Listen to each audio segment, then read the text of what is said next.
Un mot, un seul mot, et tout a basculé. Voleur. Il ne savait pas qui l'avait prononcé, mais à l'instant où ce mot a été lâché, tout s'est effondré. Les regards se sont retournés, les visages, déformés par la haine, les murmures, devenus des cris. Et lui, figé, comme si le temps venait de s'arrêter. Il n'a pas volé. Il n'a jamais volé. Mais personne ne voulait l'entendre. Il était silencieux, discret. Alors c'était facile. Facile de le blâmer. Facile de lui coller ce mensonge sur la peau. Et c'est ainsi qu'il a été banni. Humilié. Détruit. On lui a craché dessus. On a brûlé sa réputation. On l'a jeté comme un déchet, sans jamais chercher à savoir la vérité.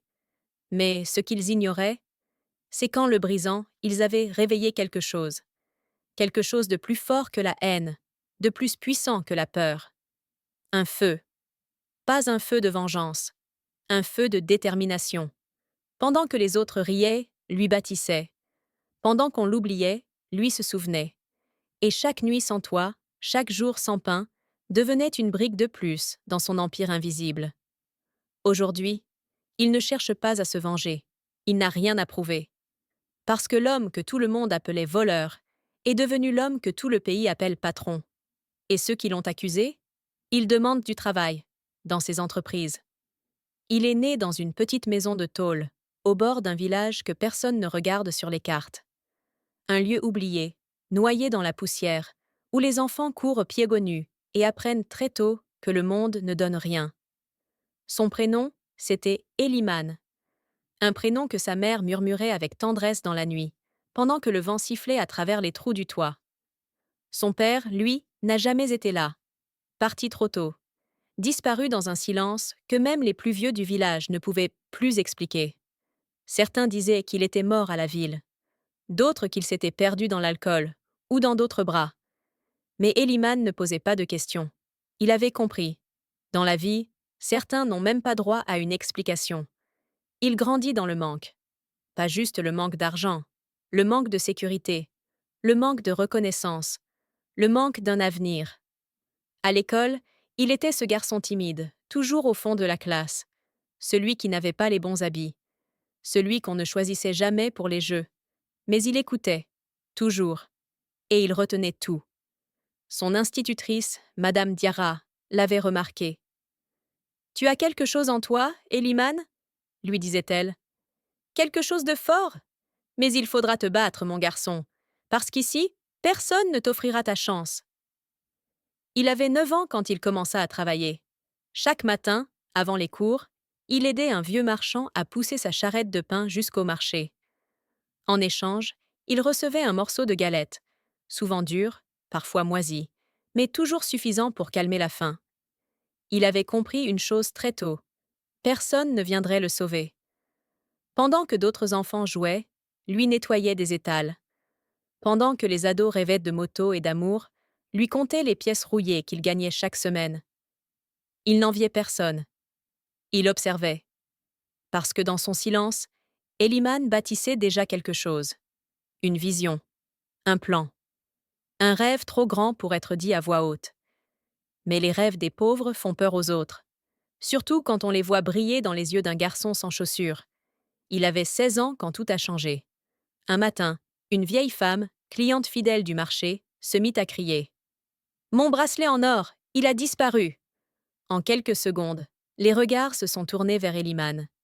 Il était là, silencieux, avec son tablier sale, ses mains pleines de farine et de sueur. Le vieux marchand n'a rien dit. Les clients non plus. Quelqu'un a murmuré.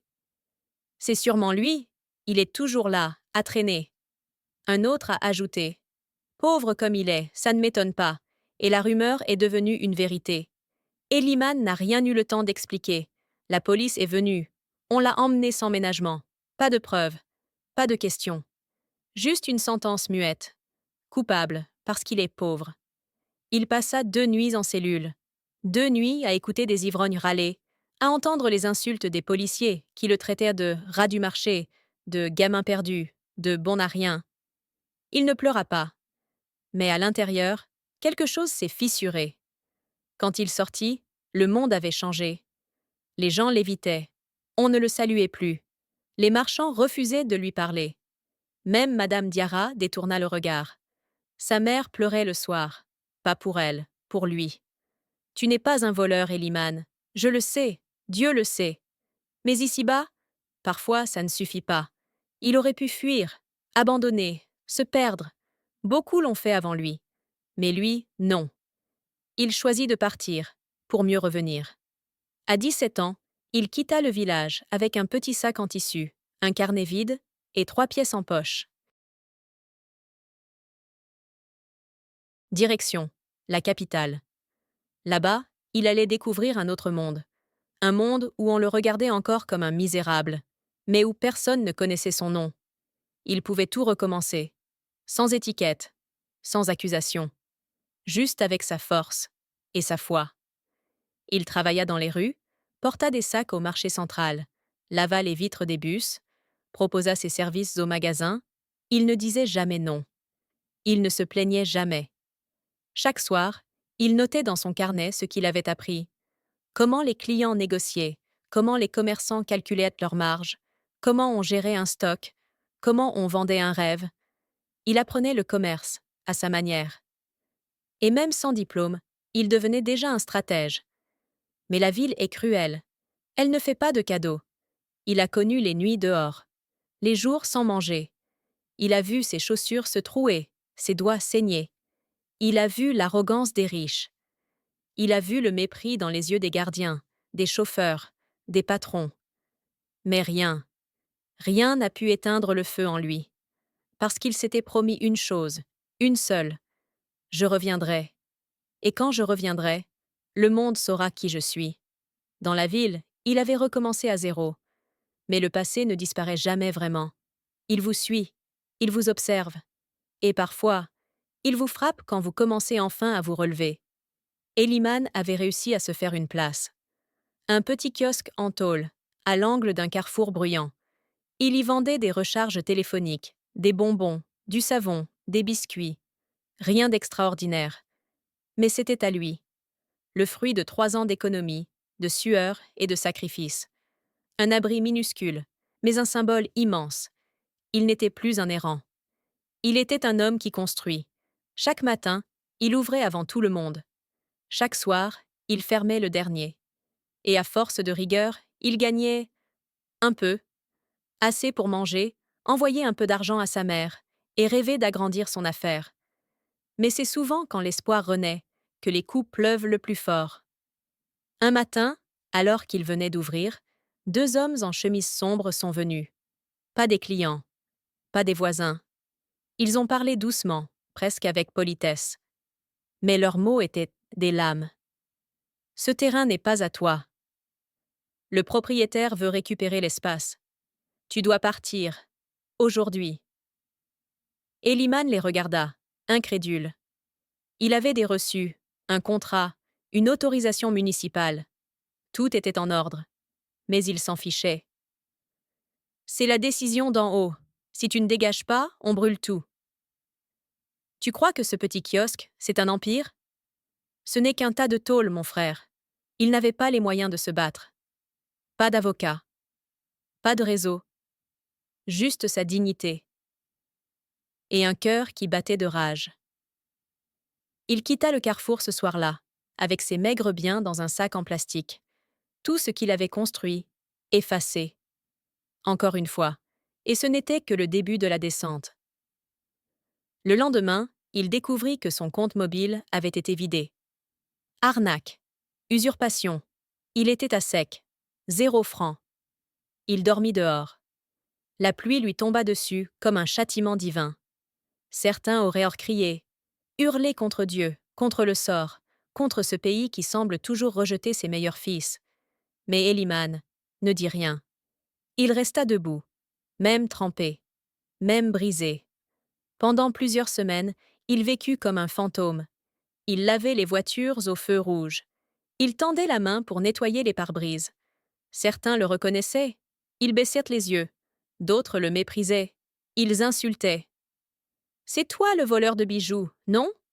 Regardez-le, toujours dans les magouilles. » Et chaque fois que ces mots revenaient, c'était comme si le bracelet d'or du marché pesait encore sur ses épaules. Il aurait pu devenir ce qu'on disait de lui, un voleur, un bandit, un homme amer. Mais dans son cœur, une promesse brillait encore. Il reviendrait, et il pardonnerait, en devenant si grand que plus personne ne pourrait jamais l'écraser. Puis, un jour, quelque chose changea. Il lavait les vitres d'une voiture noire, luxueuse. Un 4x4 climatisé, vitres teintées. Le chauffeur descendit pour acheter des arachides. Mais le passager ouvrit la fenêtre. Un homme d'affaires. Costume impeccable. Regard intelligent. Il observe Eliman, silencieusement, pendant quelques secondes. « Tu t'appelles comment ?»« Eliman, monsieur. »« Tu es instruit ?»« Pas vraiment, mais j'apprends vite. » L'homme sourit. « Tu es poli, tu es humble. Tu fais ce que les autres n'osent pas faire. Viens demain, j'ai quelque chose pour toi. » Il lui tendit une carte, une adresse, et un regard d'espoir. Mais Eliman savait que ces choses-là étaient souvent des mirages. Et pourtant, il y alla. Le lendemain matin, il marcha jusqu'à l'adresse. Un immeuble moderne, des bureaux climatisés. Il avait honte de ses habits, de son odeur. Mais il entra. L'homme était là. Il le reçut comme un frère.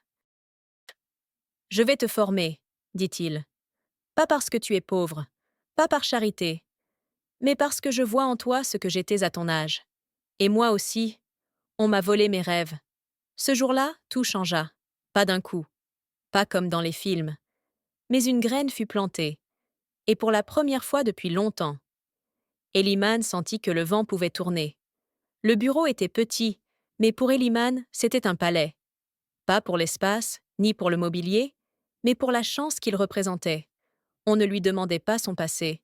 On ne lui rappelait pas ses habits usés, son dossier vide, son odeur de rue. Ici, on lui demandait juste une chose. Apprends. Donne tout. Et ne triche jamais. Il avait 21 ans. Un âge où beaucoup cherchent encore leur voie. Lui, il venait de la trouver.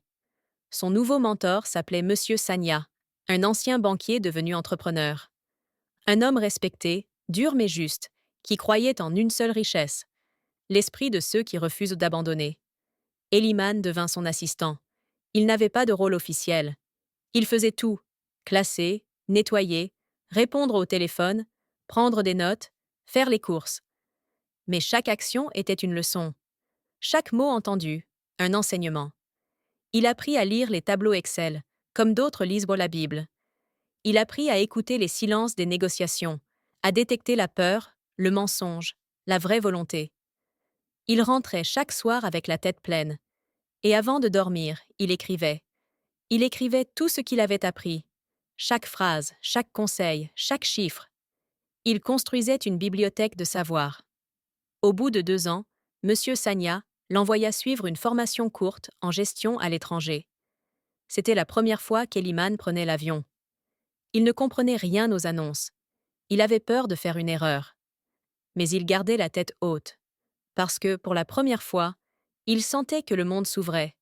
Lorsqu'il revint, il n'était plus un assistant. Il était devenu un associé.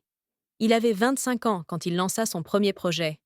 Une petite plateforme en ligne pour aider les artisans à vendre leurs produits dans toute la sous-région. Personne n'y croyait vraiment.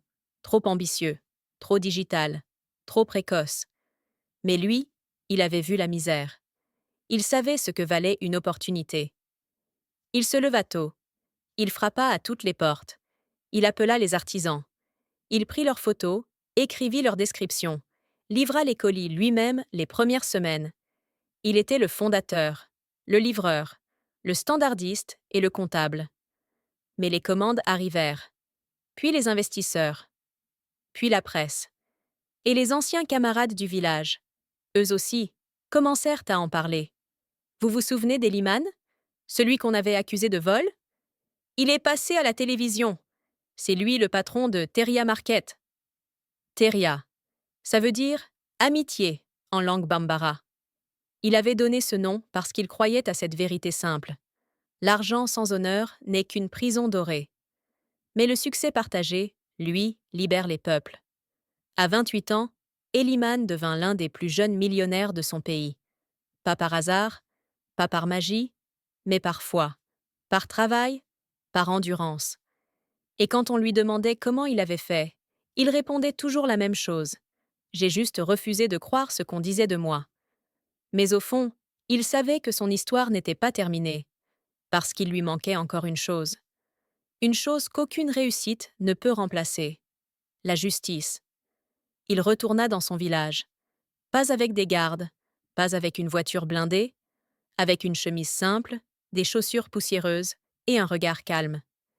Il alla saluer les anciens. Saluer Madame Diarra. Embrasser sa mère, aujourd'hui malade, mais toujours fière. Puis, il alla au marché. Là où tout avait commencé. Les visages changèrent. Certains se cachèrent. D'autres vinrent lui serrer la main avec excès. Mais lui cherchait une personne, la vieille dame, celle qui, des années plus tôt, l'avait accusé sans preuve. Elle était là, assise, fatiguée, les mains tremblantes. Elle leva les yeux, le vit, et baissa aussitôt la tête. Mais il s'approcha, lentement. « Maman, je suis venue te dire que je ne t'en veux pas. Ce jour-là, tu m'as brisée. Mais grâce à cette blessure, j'ai découvert ma force. » Elle pleura. Et lui, aussi. Parce que parfois, la vérité n'a pas besoin de tribunaux. Elle n'a besoin que d'un cœur qui pardonne. Eliman n'était plus le petit garçon qu'on accusait sans preuve. Il était devenu un homme que plus personne ne pouvait ignorer. Il investit dans son village. Il construisit une école, une clinique, une bibliothèque. Et à l'entrée du marché, il fit poser une grande plaque. À tous ceux qu'on a humiliés avant qu'ils ne brillent. Il y a des histoires que l'on raconte pour faire peur, d'autres pour faire rêver. Et puis il y a celles qui réveillent quelque chose qu'on avait oublié, notre humanité. Celle d'Eliman n'est pas une légende, c'est une vérité. Dure, rugueuse, lumineuse. La vérité d'un homme que le monde avait condamné avant même qu'il ait pu commencer à vivre. Un homme sali, pour un crime qu'il n'avait pas commis. Et pourtant, il n'a pas répondu par la colère. Il n'a pas réclamé vengeance. Il a juste avancé, un pas après l'autre. Avec le silence de ceux qui savent que la justice divine prend du temps, mais ne se trompe jamais. Aujourd'hui, Eliman n'est plus un nom murmuré dans les ruelles poussiéreuses. Il est devenu un symbole, un pilier, une étoile pour tous ceux que l'on a rejetés, trahis, oubliés. Son entreprise emploie plus de 600 personnes. Il a investi dans l'éducation, l'agriculture, les énergies renouvelables. Mais surtout, il a fondé une école de seconde chance, un lieu gratuit, ouvert à tous ceux qui, comme lui, ont été exclus trop tôt. Les enfants des rues, les orphelins, les jeunes en conflit avec la loi. Il les prend, il les forme, il les élève. Et chaque année, lors de la cérémonie de remise des diplômes, il leur dit toujours la même phrase, les yeux dans les yeux. On vous a peut-être tout pris, mais tant que vous respirez, vous pouvez tout reconstruire. Ce jour-là, dans le village où tout avait commencé, un journaliste lui posa une question simple. Comment vous sentez-vous, maintenant que vous êtes l'un des hommes les plus riches du pays? Eliman sourit. Longtemps. Puis il répondit avec calme. Je ne suis pas riche de ce que j'ai. Je suis riche de ce que j'ai surmonté. Le vrai trésor, c'est d'avoir transformé ma douleur en lumière. Silence. Là où tant d'autres auraient exhibé des chiffres, lui parlait d'âme. Là où tant d'autres auraient à montrer leur voiture, lui montrait une classe d'enfants rieurs. Et dans ses regards, il y avait plus d'or que dans tous les coffres de la capitale. Il retourna un jour au marché, non pas pour acheter, mais pour rencontrer un jeune vendeur, harcelé, moqué, à cause de sa pauvreté. Il s'approcha de lui, posa sa main sur son épaule et dit doucement « Je sais ce que tu ressens. Tu crois que personne ne te voit. Mais le monde regarde toujours ceux qui tombent, pour savoir comment ils vont se relever. » Le garçon leva les yeux. Il ne comprenait pas tout, mais il sentit que ce jour-là, quelque chose venait de changer. Et c'est ça, le vrai pouvoir d'un homme. Non pas celui qui s'impose, mais celui qui élève les autres. Ils l'avaient accusé de vol. Ils avaient ri, pointé du doigt, fermé les portes. Mais ils ne savaient pas qu'ils avaient allumé un feu sacré, un feu juste, celui d'un homme prêt à brûler sa douleur pour forger une lumière qui guiderait des générations. Alors, Si un jour tu es rejeté, sali, trahi, souviens-toi de lui. Souviens-toi d'Eliman. Et rappelle-toi, on peut te prendre tout, sauf ta capacité à te relever. Parce qu'au bout du chemin, il y a parfois un homme simple, accusé à tort, détesté sans raison, et qui, sans haine, devient le plus riche de son pays. Il n'a jamais volé, mais ils lui ont volé sa dignité, son adolescence, son innocence. Ils lui ont volé la confiance qu'il avait dans les siens. Ils lui ont craché au visage, avant même qu'il ait pu expliquer. Ce jour-là, Eliman est mort aux yeux des autres. Et pourtant, c'est à cet instant précis qu'il est tout né. Né à lui-même. Né à sa propre vérité. Né à cette force intérieure qu'aucune prison, aucune rumeur, aucun jugement ne peut briser. Il n'avait rien. Pas d'argent, pas d'alliés, pas même un nom propre aux yeux de ceux qui l'avaient piétiné. Mais il lui restait la chose la plus puissante au monde. Une volonté. La volonté de ne pas devenir ce qu'on disait de lui. De ne pas laisser les regards le définir. De ne pas laisser les cicatrices devenir sa seule identité. Il aurait pu fuir. Il aurait pu haïr. Il aurait pu revenir pour se venger. Mais il a choisi de revenir. Pour guérir. Et ça, c'est la force des grands. Des géants silencieux. Ceux que l'on ne remarque pas au début, mais que l'on n'oublie jamais.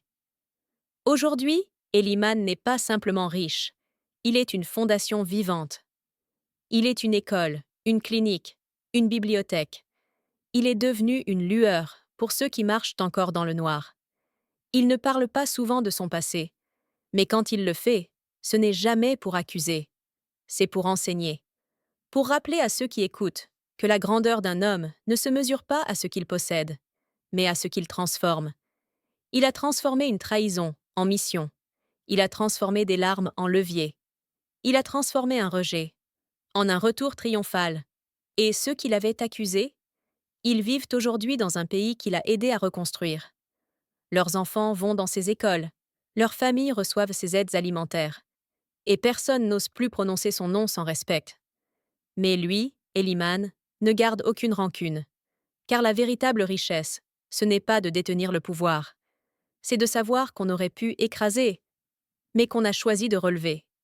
Toi qui écoutes, toi qui as peut-être été blessé, trahi, rejeté, souviens-toi de cette histoire. Elle n'est pas juste celle d'un homme. Elle est la tienne si tu décides que ton passé ne sera pas ta prison, mais ton point de départ. On peut t'accuser injustement. On peut t'abandonner dans le noir. On peut même te traiter comme un voleur, alors que ton seul crime, c'est d'avoir été trop pauvre pour qu'on te respecte. Mais ce qu'on ne pourra jamais te voler, c'est ta capacité à écrire la fin de ton histoire. Eliman aurait pu rester une victime. Il a choisi d'être un créateur. Et aujourd'hui, grâce à lui, des milliers de jeunes qui n'avaient plus rien ont retrouvé un avenir. Alors, souviens-toi. Quand on se moque de toi, quand on doute de toi, quand on t'accuse sans preuve, ne réponds pas avec colère. Réponds avec ton silence. Réponds avec ton travail.